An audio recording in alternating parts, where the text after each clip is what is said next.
all is right with the Milwaukee Brewers in most cases as they head into the series with the San Francisco Giants. A healthy 7-game lead in the division after a drama-filled week at Wrigley, mostly for the fans. That's next here on Locked On Brewers.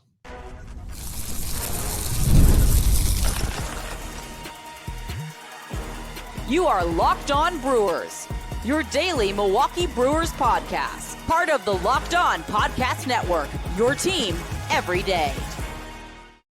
Hey, everybody. Great to have you here on Locked On Brewers, part of Locked On Podcast Network. We are your team every day. My name is Chuck Freimund, longtime sportscaster here in the state of Wisconsin and proud host of Locked On Brewers. Good to have you along. All right. Coming up on the show today, the Brewers lose the season series with the Cubs. That's not going to matter. They dropped 3 of 5 at Wrigley, but they come back and they win a big one on Thursday. We're going to get to that. Turang's sudden outburst of power for the month of August. He's among the home run leaders for this month. Bullpen greatness for the Milwaukee Brewers. Brewers did suffer another injury with Ortiz. Left and right leg now. Bob Uecker weekend coming up. Celebration of his life coming up on Sunday. The umbrella giveaway on Saturday. And the Giants are here next. And a welcome back to Willie Adames.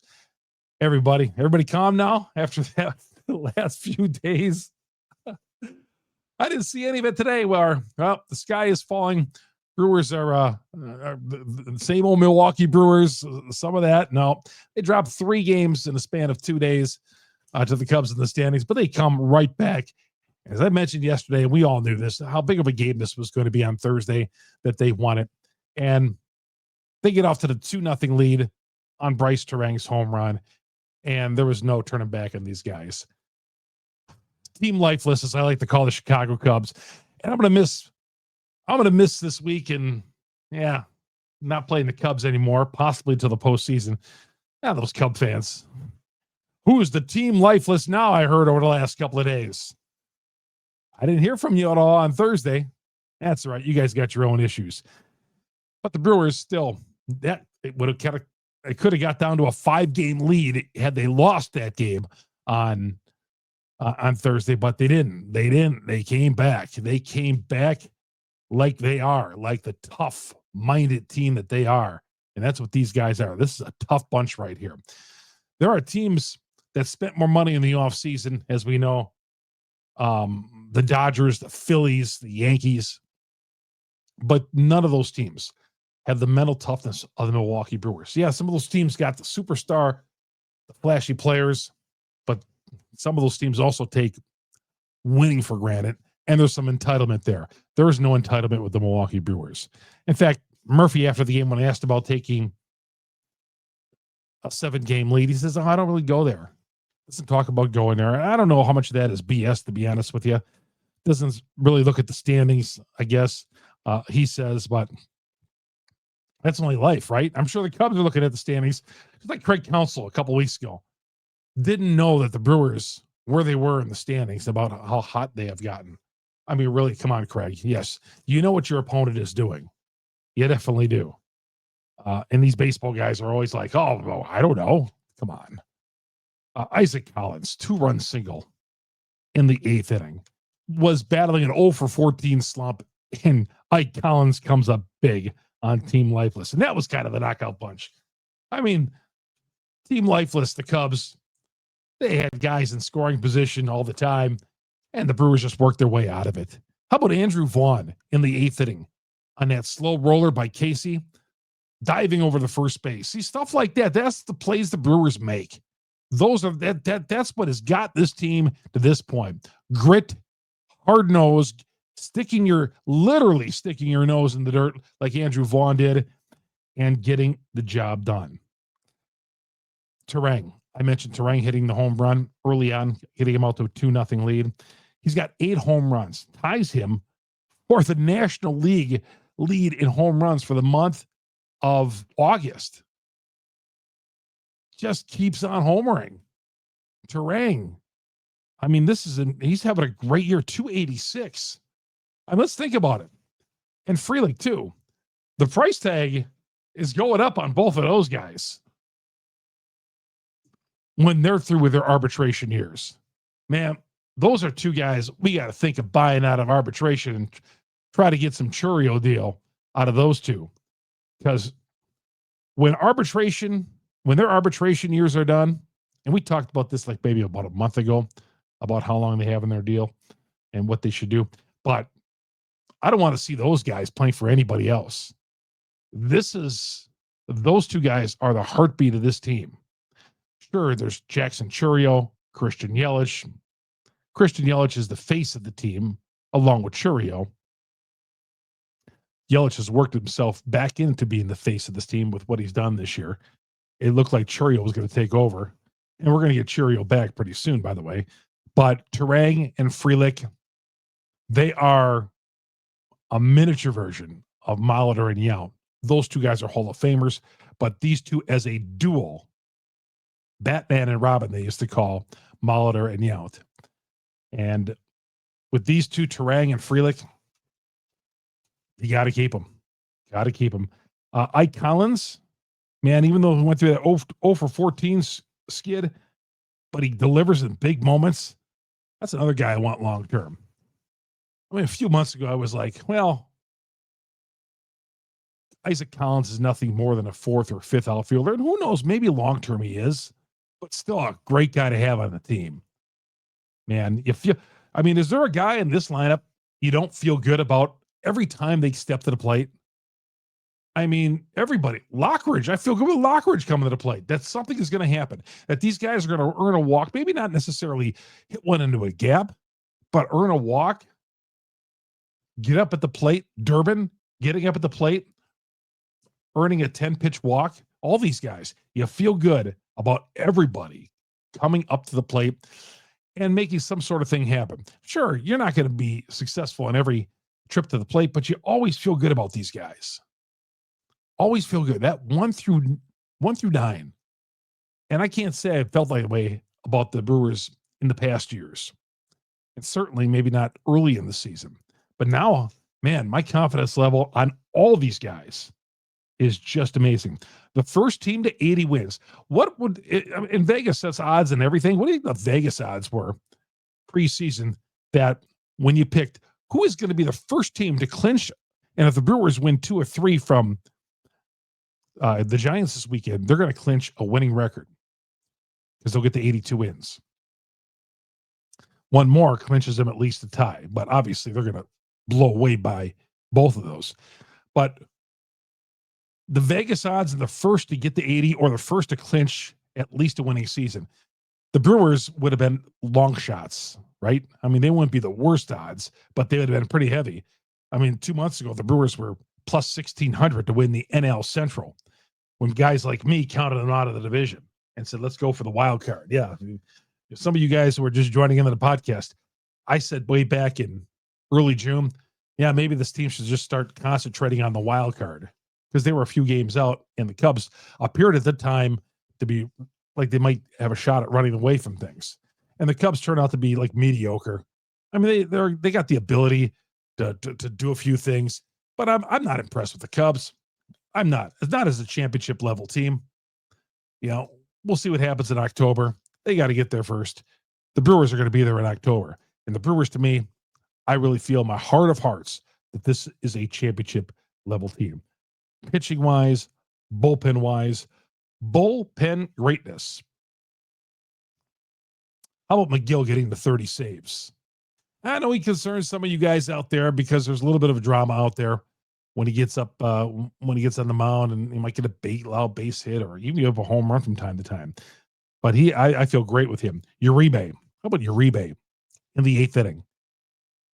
This year, this month in August, Uribe, 10 innings pitched for the month of August, 10 innings pitched, no earned runs. Uribe. Wow, has he been fantastic. Wow. Uribe, future closer for somebody in Major League Baseball. Hopefully it's this team. Or unless it's McGill going forward. I mean, long term, it could be Uribe. But man, bullpen, I love this bullpen. I like what they're going to get back off the injury list pretty soon. There are There are more guys on this team than there are roster spots. More guys on this team that could contribute than there are roster spots. That's going to be so interesting. Chourio could be coming back next week against Arizona. There's talk about maybe against Arizona next week. We'll see. But Murphy says not looking at the standings. Priester, Brewers have won 15 in a row with Priester on the hill. Can you believe that? How great has he been for the Brewers? And that 3-game slide, the first one since early May, that's in the dust. And the Brewers got the Giants coming up this weekend and a chance to build on a few things. We'll talk more about the Giants coming up a little bit later on the podcast and about this 3-game set and see what the Brewers have for a starting rotation. It's going to be Bob Uecker weekend. Bob Uecker weekend as well. We come back. We'll talk about this Ortiz injury and Chourio and a few other things as well. As our Milwaukee Brewers have got the 80 wins. And yeah, Thursday, last couple of Thursdays has been off days for the Brewers.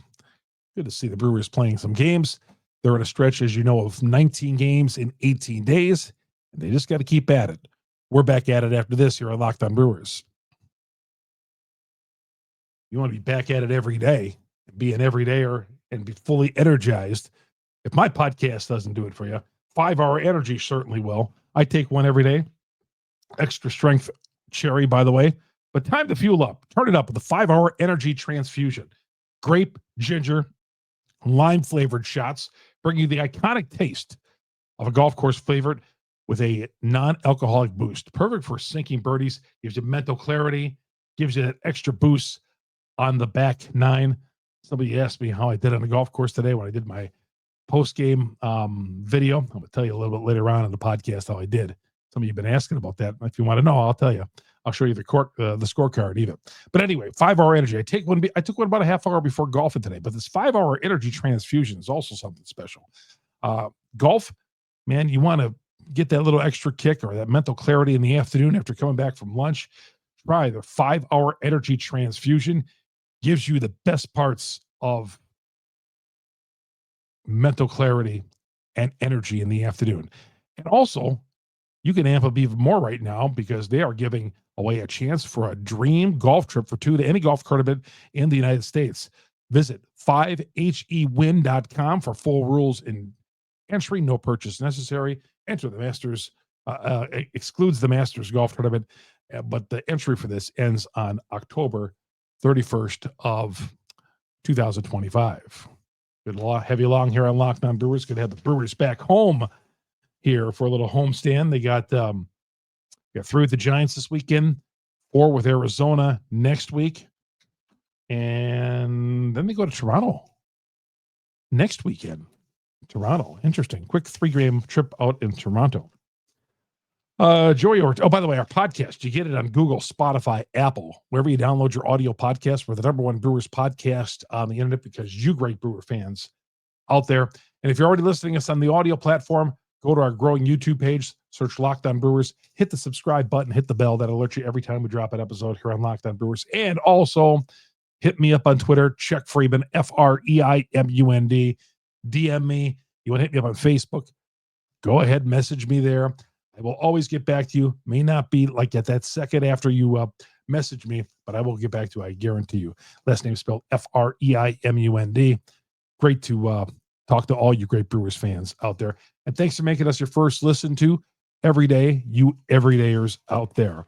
Ortiz, hammy, he's got a little hamstring injury. Remember, he fouled the ball off on one knee earlier in the week, and he had taken it out of the game, and he was back in the lineup on Wednesday. That was on Tuesday. Then Wednesday, he was back in the lineup.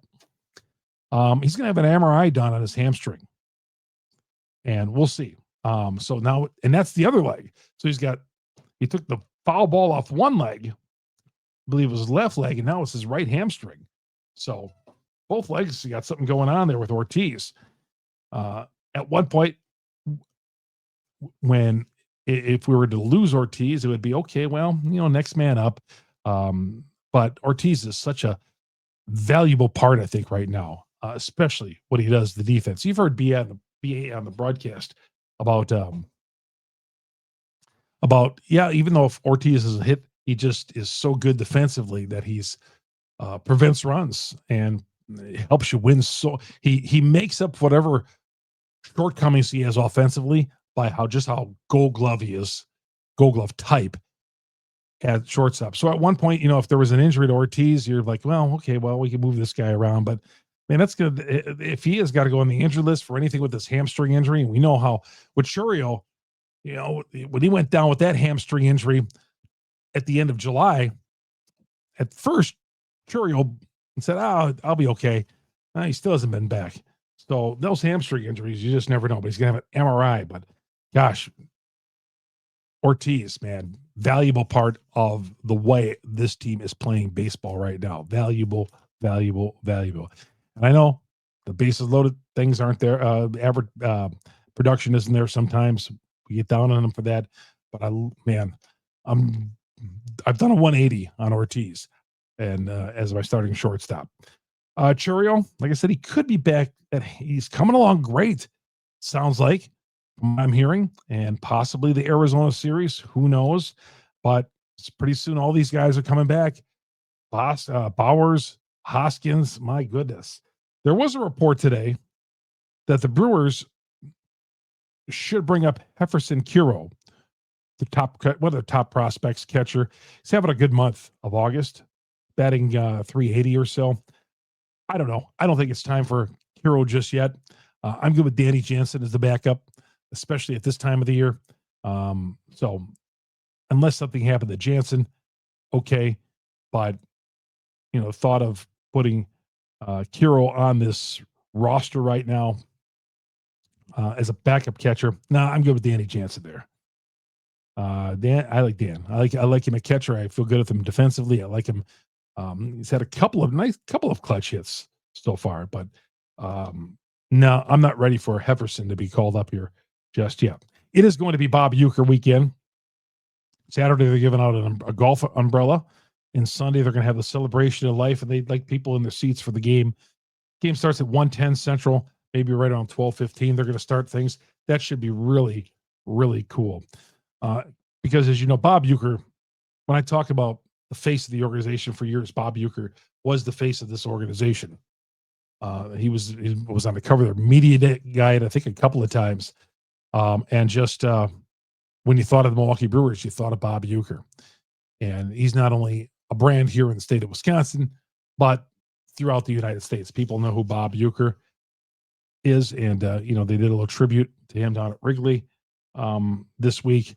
But the celebration of life on Sunday. But Bob was the soundtrack of our summer.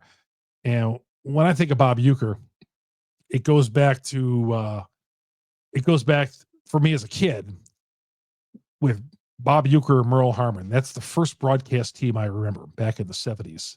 Yeah, I'm going back to the 70s. I was a kid, and I would listen to their post-game. I mean, the Brewers were just getting good around 1978, the first winning season, and I made sure I would record the post-game show because they'd play all the highlights, and they would only play the highlights on home games, and if they won. Now I think they played the highlights whether they win or lose, but they did it just on home games when they won on the radio. And not as many games were on TV back then, but God, you'd always tape it because you'd hear the great call of Bob Uecker on those, and Merle Harmon. They were just an amazing duo. And then later on with Pat Hughes. Pat Hughes, the voice of the Cubs, was once here in Milwaukee and did a great job. So the celebration of life, the soundtrack of our summer. But I mean, how many times have you put on that radio wherever you were, whether you were on a lake or on a drive or whatever, or in your backyard or cutting grass, and hear Bob Uecker's voice? I mean, he had that great voice up to the end. His home run calls, iconic. And I know he meant a lot to the organization. And the guy, this was talking maybe 20, 25 years ago. People would say, gosh, how does Uecker keep doing this? Why does he want to keep broadcasting? He's got all the money in the world. Why does he need to keep doing it? This is what kept Bob Uecker going, man. He loved going to the ballpark. He loved being one of the players. He had a locker in the locker room, one of the guys, and chat with the guys and all. That's what stuff like that kept him going, man. He lived into his 90s. He didn't want to retire. Nobody says you got to retire at any age. You want to work? You want to work. If that's what keeps you going, more power to you, man. Sportscasters, as guys, and what we do, we just keep going.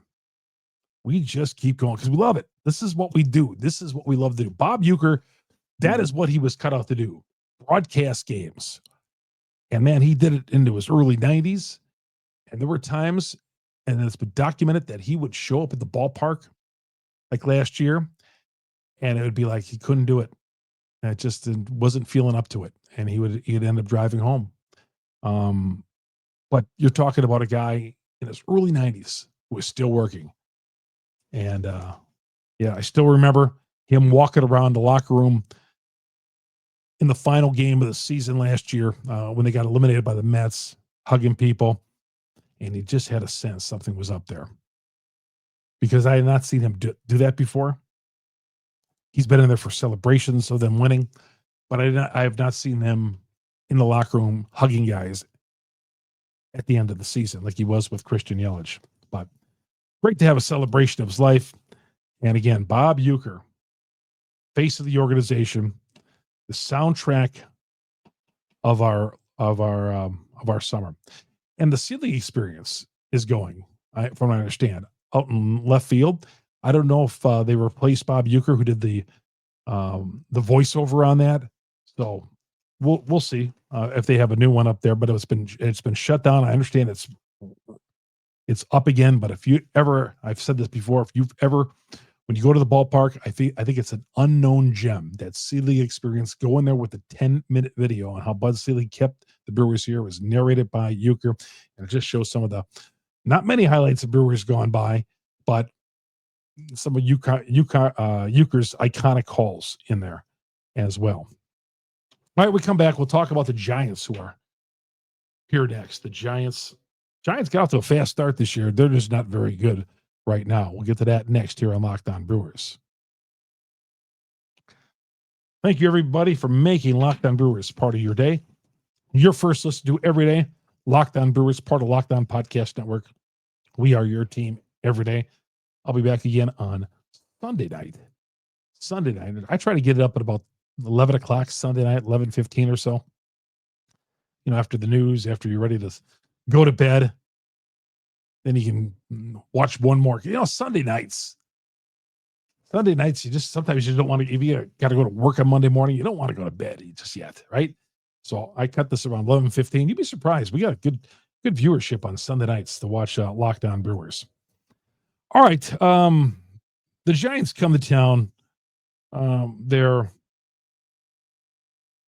61-66. At one point, they were really good. They were one of the better teams in baseball to start this season. But since June 13th, they're 20-37. They're 6 games out of the wild card spot. And Willie Adames has not been good for these guys. He makes his first return to the Brewers. And fans, there's Brewer fans that will give him a standing ovation. They'll give him a loud standing ovation. There's no doubt about it. Again, there's been free agents who've left in the past, and people have not been, like Paul Molitor. He got booed when he came back his first time after signing with Toronto, and that was over 30 years ago. But Willie Adames, he was the heart and soul of this team, locker room leader, king of the 3-run home run, so many big moments.